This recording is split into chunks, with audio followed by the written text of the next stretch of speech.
जब सृष्टि पर प्रलय का संकट खड़ा था, तब जल की गहराई में छिपी एक विशाल मछली ने अपनी उपस्थिति से आत्मविश्वास भरा। समुद्र का हर कोना भय से भरा हुआ था। लहरें तड़प रही थीं, पर्वत और संकुल सब कुछ पानी में धंसते जा रहे थे। इस घनघोर अंधकार में राजा सत्यव्रत, मनु और कुछ ऋषि एक छोटी सी नाव में थे, जो लहरों के बीच झूल रही थी। मनु ने हाथ जोड़कर ईश्वर से प्रार्थना की, हे प्रभु, कृपया हमारी रक्षा कीजिए। उनका विश्वास अडिग था, फिर भी भय उनके चेहरे पर स्पष्ट था। अचानक आकाश में एक सुनहरी ज्योति प्रकट हुई। उस चमक के बीच एक दिव्य मछली का स्वरूप प्रकट हुआ, जो अन्य मछलियों से कहीं अलग थी। उसकी नीली और तेजस्वी आकृति ने समुद्र के जल को एक नीले प्रकाश में तब्दील कर दिया। उसके सिर पर एक मुकुट था और उसकी आंखों में करुणा छलक रही थी।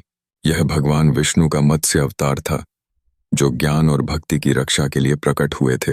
उनके हाथों में वेदों की पवित्र पुस्तकें थीं, जिन्हें एक असुर ने चुरा लिया था।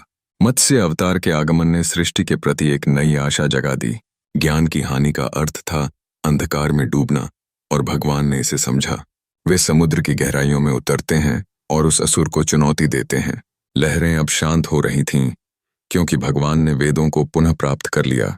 अपने अनुग्रह का परिचय देते हुए मत्स्य अवतार ने मनु से कहा, हे मनु, इस नाव को मेरे सींग से बांध दो। मैं तुम्हें एक नई सृष्टि की शुरुआत तक सुरक्षित ले जाऊंगा। ये ऐसा कहते हुए उन्होंने अपने सींग से नाव को बांध दिया और लहरों के बीच हमें दिशा दिखाई। जैसे जैसे जल कम होने लगा, पहाड़ों की चोटियां उभरने लगीं और नए जीवन की शुरुआत हो गई। मत्स्य अवतार ने आकाशीय प्रकाश में विलीन होते हुए कहा, जब जब धर्म पर संकट आएगा, मैं अवतार लेकर अवश्य आऊंगा। उनका यह संदेश आज भी प्रासंगिक है।